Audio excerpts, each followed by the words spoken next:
اعوذ باللہ من الشیطان الرجیم، بسم اللہ الرحمن الرحیم۔ میدان احد میں مسلمانوں کو شکست بھی ہوئی اور ان کے بعض قتل بھی ہو گئے۔ اس دن شیطان نے یہ بھی مشہور کر دیا کہ رسول اللہ صلی اللہ علیہ وسلم شہید ہو گئے، اور ابن قیمہ کافر نے مشرکوں میں جا کر یہ خبر اڑا دی کہ میں حضور اکرم صلی اللہ علیہ وسلم کو قتل کر کے آیا ہوں، اور دراصل وہ افواہ بے اصل تھی، اور اس شخص کا یہ قول بھی غلط تھا کہ اس نے حضور اکرم صلی اللہ علیہ وسلم پر حملہ کیا تھا، لیکن اس سے صرف آپ کا چہرہ قدر زخمی ہو گیا تھا اور کوئی بات نہ تھی۔ اس غلط بات کی شہرت نے مسلمانوں کے دل چوٹے کر دیے اور ان کے قدم اکڑ گئے اور لڑائی سے بددل ہو کر بھاگ کھڑے ہوئے۔ اسی بارے میں سورہ آل عمران کی آیت نمبر 145 میں ذکر ہو رہا ہے کہ اگلے انبیاء کی طرح یہ بھی ایک نبی ہے، ہو سکتا ہے کہ میدان میں قتل کر دیے جائیں لیکن اللہ کا دین ختم نہیں ہوگا۔ ایک اور روایت میں ہے کہ ایک ماجر نے دیکھا کہ ایک انصاری جنگ احد میں زخموں سے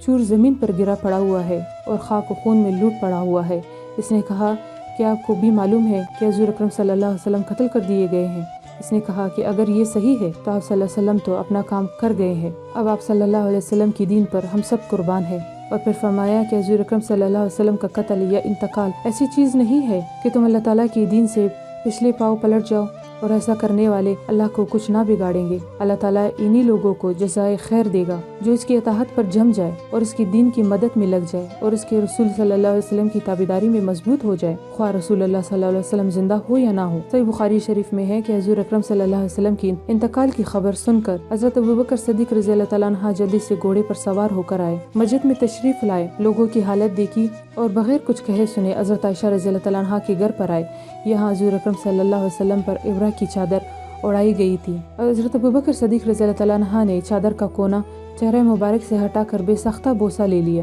اور روتے ہوئے فرمانے لگے، میرے ماں باپ آپ پر فدا ہو، اللہ کی قسم اللہ تعالیٰ آپ پر 2 مرتبہ موت نہ لائے گا، جو موت آپ صلی اللہ علیہ وسلم پر لکھ دی گئی تھی وہ آپ کو آ چکی ہے۔ اس کے بعد آپ رضی اللہ تعالیٰ عنہ پھر مسجد میں تشریف لائے اور دیکھا کہ حضرت عمر خطبہ سنا رہے ہیں۔ اس سے فرمایا کہ خاموش ہو جاؤ۔ انہیں چپ کرا کر آپ نے لوگوں سے فرمایا کہ جو شخص محمد صلی اللہ علیہ وسلم کی عبادت کرتا تھا وہ جان لے کہ محمد صلی اللہ علیہ وسلم مر گئے ہیں، اور جو شخص اللہ تعالیٰ کی عبادت کرتا تھا وہ خوش رہے کہ اللہ تعالیٰ تو زندہ ہے، اس پر موت نہیں آتی۔ اور پھر سورہ آل عمران کی آیت نمبر 45 کی تلاوت فرمائی۔ لوگوں کو ایسا معلوم ہونے لگا کہ گویا یہ آیت ابھی اتری ہے، تو پھر ہر شخص کی زبان پر یہ آیت چڑھ گئی اور لوگوں نے یقین کر لیا کہ آپ صلی اللہ علیہ وسلم فوت ہو گئے ہیں۔ حضرت ابوبکر صدیق رضی اللہ تعالیٰ عنہ کی زبانی اس آیت کی تلاوت کو سن کر حضرت عمر رضی اللہ تعالیٰ عنہ کے تو گویا قدموں تلے سے زمین ہی نکل گئی۔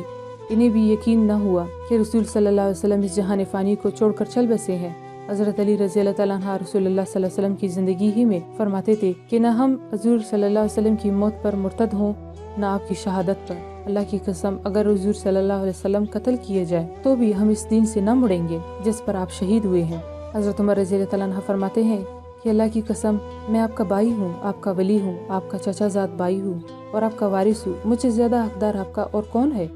پھر ارشاد ہوتا ہے کہ ہر شخص اللہ تعالیٰ کی حکم سے اور اپنی مدت پوری کر کے ہی مرتا ہے، جیسے کہ قرآن میں آتا ہے، نہ کوئی عمر دیا جاتا ہے نہ کوئی عمر گھٹائی جاتی ہے، مگر سب اللہ کی کتاب میں موجود ہے۔ جس اللہ نے تمہیں مٹی سے پیدا کیا، پھر وقت پورا کیا اور اجل مقرر کی۔ یہاں اللہ تعالیٰ کی راہ میں جہاد کا شوق دلایا جا رہا ہے اور بتایا جا رہا ہے کہ جوان مردی کی وجہ سے کچھ عمر گھٹ نہیں سکتی اور نہ پیچھے ہٹنے کی وجہ سے عمر بڑھ جاتی ہے۔ موت تو اپنے وقت پر آ کر ہی رہے گی، خواہ شجاعت اور بہادری برتو، خواہ نامردی اور بزدلی دکھاؤ۔ حجر بن عدی رضی اللہ تعالیٰ عنہ جب دشمنان دین کے مقابلے میں جاتے ہیں اور دریائے دجلہ بیچ میں آ جاتا ہے اور لشکر اسلام ٹٹک کر کھڑا ہو جاتا ہے تو آپ اس آیات یعنی سورہ آل عمران کی آیت نمبر 145 کی تلاوت فرما کر کہتے ہیں کہ کوئی بھی بے اجل نہیں مرتا،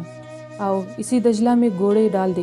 یہ فرما کر آپ اپنا گھوڑا دریا میں ڈال دیتے ہیں۔ آپ کی دیکھا دیکھی اور لوگ بھی اپنے گھوڑوں کو پانی میں ڈال دیتے ہیں اور دشمن کا خون خشک ہو جاتا ہے اور ان پر بہت زیادہ ہیبت طاری ہو جاتی ہے۔ وہ کہنے لگتے ہیں کہ یہ تو دیوانے آدمی ہے، یہ تو پانی کے موجوں سے بھی نہیں ڈرتے، اور وہ سب وہاں سے بھاگ کھڑے ہوتے ہیں۔ پھر ارشاد ہوتا ہے کہ جس کا عمل صرف دنیا کے لیے ہو، اس میں سے جتنا اس کے مقدر میں ہوتا ہے اسے مل جاتا ہے، لیکن آخرت میں وہ خالی ہاتھ رہ جاتا ہے، اور جس کا مقصد آخرت طلبی ہی ہو، اسے آخرت تو ملتی ہی ہے لیکن دنیا بھی اسے اپنے مقدر کے مطابق مل جاتا ہے۔ قرآن میں آتا ہے آخرت کی کھیتی کے چاہنے والوں کو ہم زیادتی کے ساتھ دیتے ہیں اور دنیا کی کھیتی کے چاہنے والوں کو ہم گویا دنیا ہی دیتے ہیں، لیکن آخرت میں اس کا کوئی حصہ نہیں رہتا۔ جو شخص صرف دنیا کا طالب ہو، ہم ان میں سے جسے چاہے جس قدر چاہے دنیا دے دیتے ہیں،